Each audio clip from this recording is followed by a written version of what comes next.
Hello, welcome to another live video. I've been trying to go live in midweek, but I haven't been able to do it. And if I have time today, I will discuss more about the Psychology Today article. But today, I want to start with something important, something crucial that I think, especially if you're someone between ages 25 and 35 and married or not, life seems a little slowed down for you. You have more responsibilities now, and some days you don't feel like adulting, or some days you feel like you're isolated, you're lonely, even when you're in the company of people.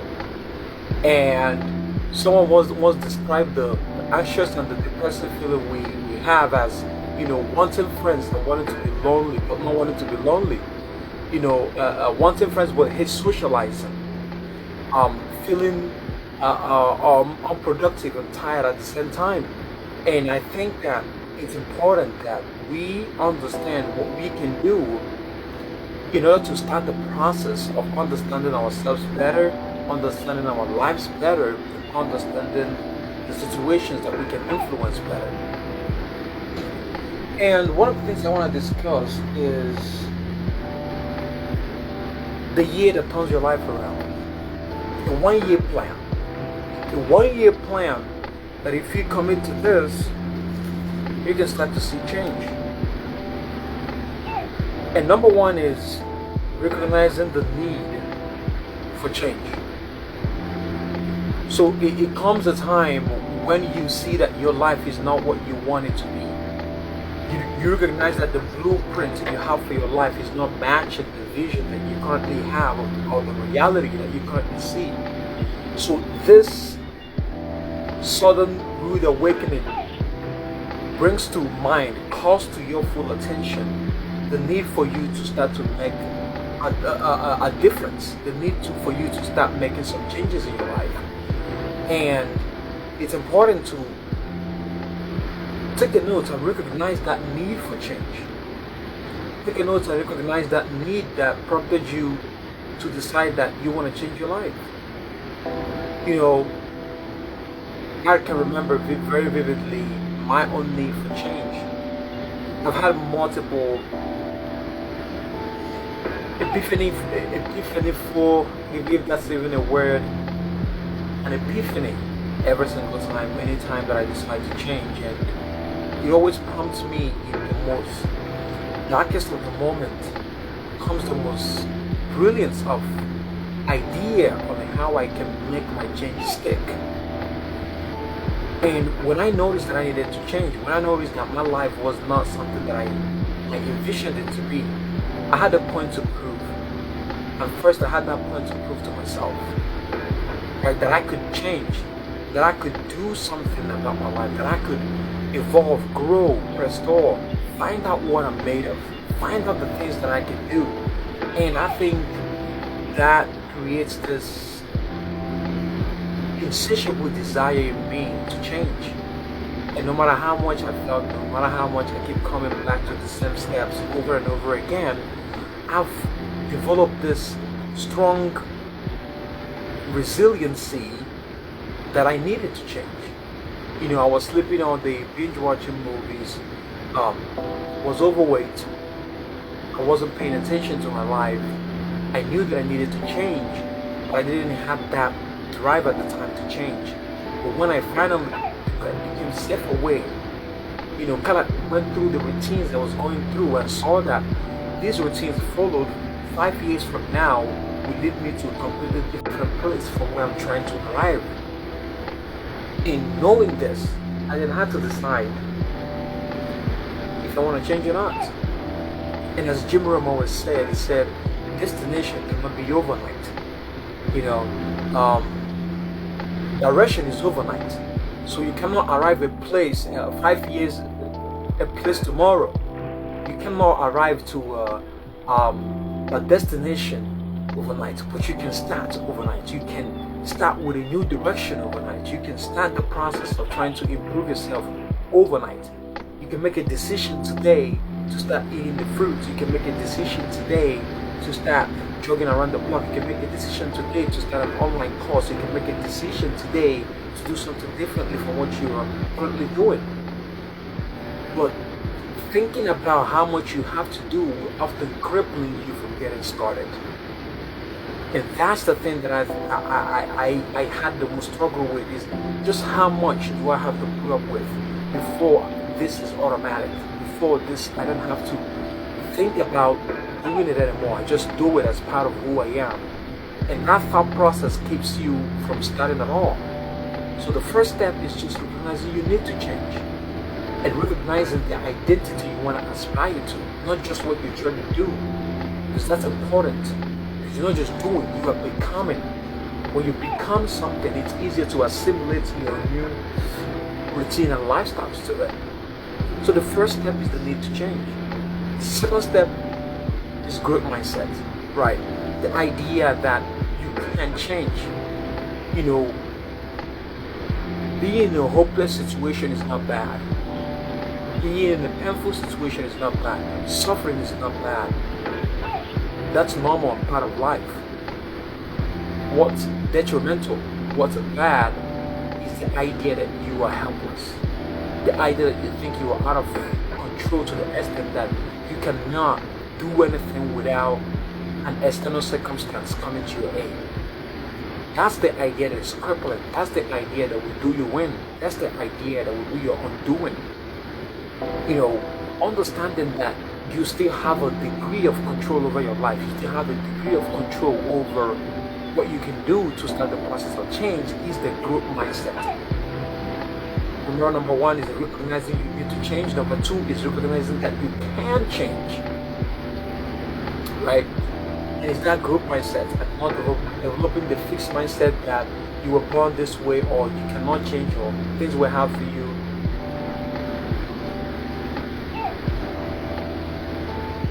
Stuff like this keeps you behind the curve constantly. It keeps you guessing, it keeps you hoping, it keeps you not fulfilling your dreams. And I think that it's a shame sometimes that we are not aware of the kind of power that we wield. We're not aware of the kind of power that we can create within us.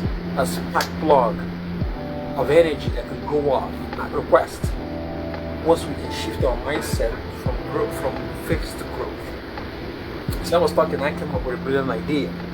I realized I used to do a lot of videos in a stagnant background, and like I don't usually show a whole lot. And I have decided my next live I will try to do it at the gym, where I'm working out, and then I'm talking, and I'm working out, and then I'm sweating, and I think that would be magnificent. Well, we'll see what next Sunday brings, and then we'll go from there. But that's the key, is developing that group mindset. Number two. Number three, daily routines and habits. Because what got you into the bad feeling, bad mood, bad lifestyle is your habits and routines. And what's gonna lead you out is through the same way. Habits and routines, just different ones. Is to substitute each one. And trust me, it can be hard to find the right substitute that will provide the same similar feeling to the bad vehicle that you've been using so far. You have to find those, and you have to really look. You have to really find out what makes you tick. You have to really do an self-inventory of yourself and find out, your eating pattern, exercise, sleep pattern. Think about the things you're fascinated about. Think about the clubs, the social clubs that are out for those things. Think about the clubs online that you can join. A singing group, or a soccer team, a baseball team, or a local league, or a book club, or some a rap challenge group, or something that will keep you engaged, keep you active, to get you out of that mental slump, to get you out of that idea that the dredge and the drudgery of responsibility that you feel, when you're a professional or when you are a man who have to handle a lot. understanding that need that you have to create not only a community but also a daily routine by yourself that will keep you sane, that will keep you stable, that will keep you in the game. And all of these things brings a form, which is the mental clarity. The mental clarity that comes from first recognizing the need to change, and then recognizing that you can change, the growth mindset, and then creating the daily routines to now prove to yourself that you can change. Because there's no one else trying to make a point to you, trying to make a point to yourself. Now, whether your external motivation of the Ferrari or a big house or a Porsche or having so many likes on social media, that's a byproduct of a change within, the hunger, the desire from within. And I'm tempted to say it should be that way, but of course we'll all have different definition of what we call success. But the change from within fuels you more than the change from without. Or in other words, the motivation from within fuels you more than the motivation from without. And it's quite important to understand that mental clarity that comes when we decide to change, know we can change, and then start making plans in terms of habits and activities to then facilitate the change. And the next one is self-care. And along with self-care is learning. I'm a book reader. I love books. I love self-help books, and a lot of things that I know and that I've engaged in have been as a result of the things that I've read. And it's not that I'm just strictly book-based, just that the experiences that I've had, I can put them in much more concrete terms that people can digest and understand, because I have read books from people who have went through the same process and are able to put it in words that I can relate to. And I hope you can relate to the words that I'm talking about here, and I hope you can understand the things that I'm saying here, because they are crucial when it comes to our change. They are essential when it comes to turning your life around.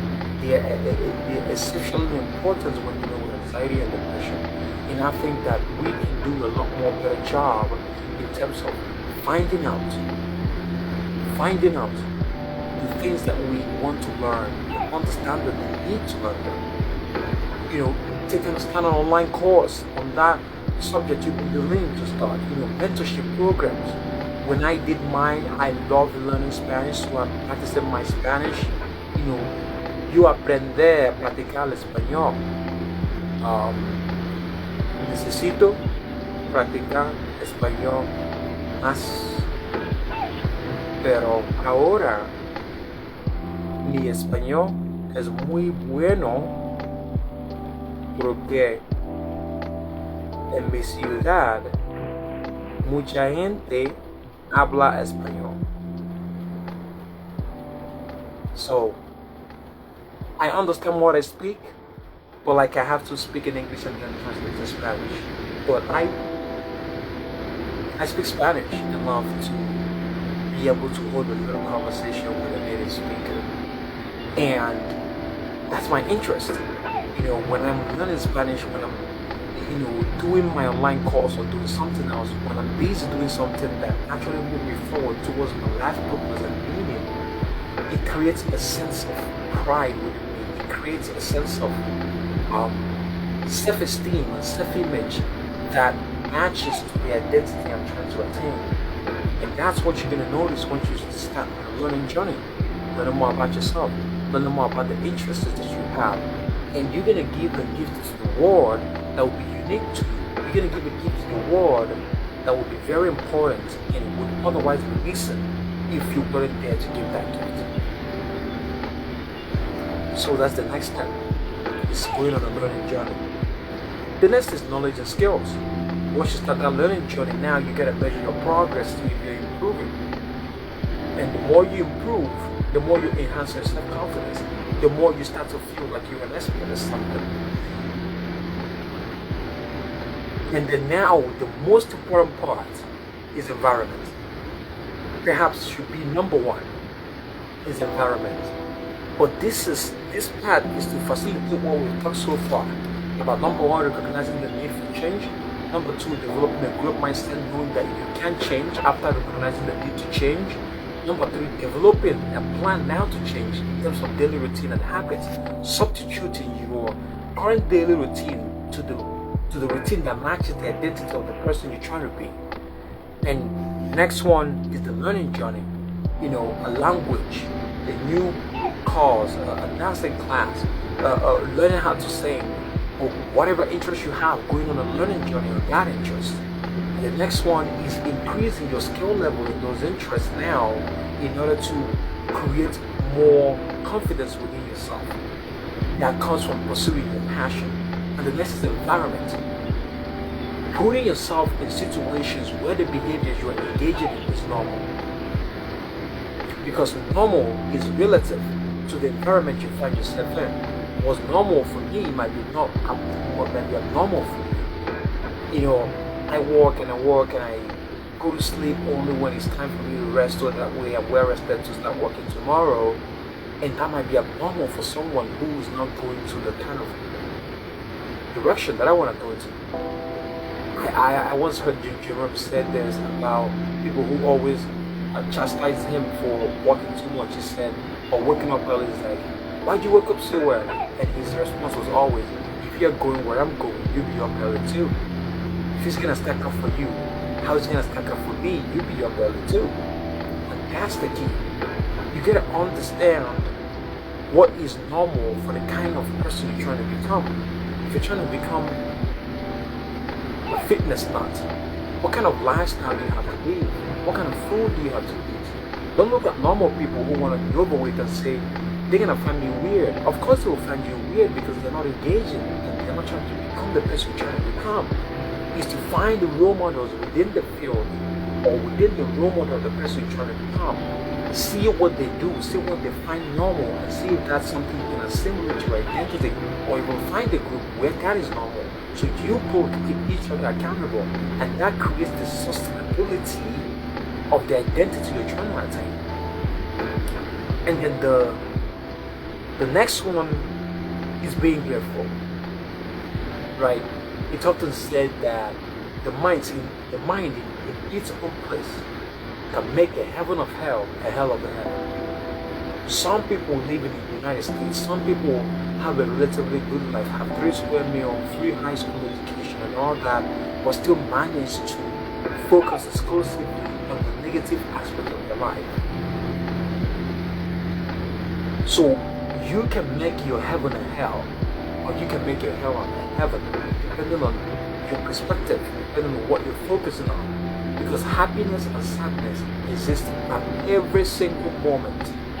But depending on your perspective on what you want to see or what you're focusing on, that's going to determine if you're happy or not.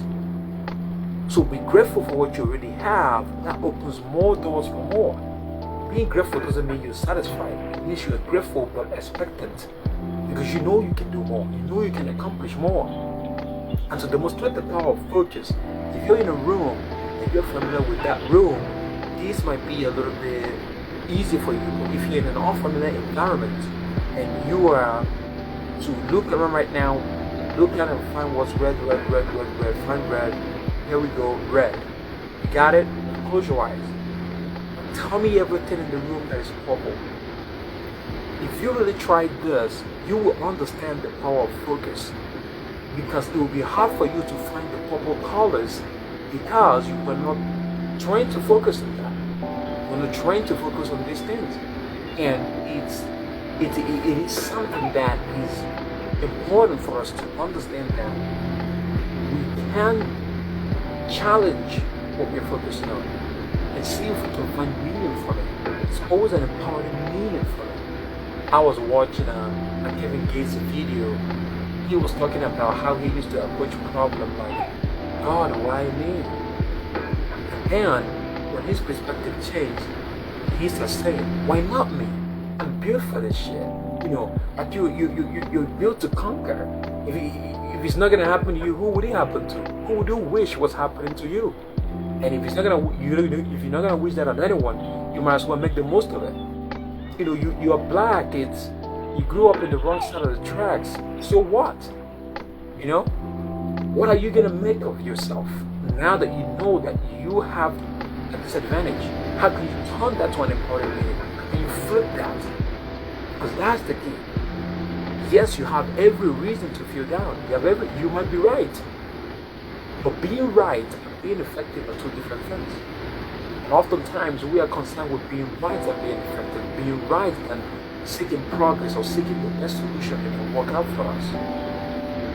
And I think that idea of understanding the gratefulness of existing, the gratefulness that you are alive, you weren't aborted, or thrown into a trash can or something, like you are alive and you can make the most of the creation that God have installed in you.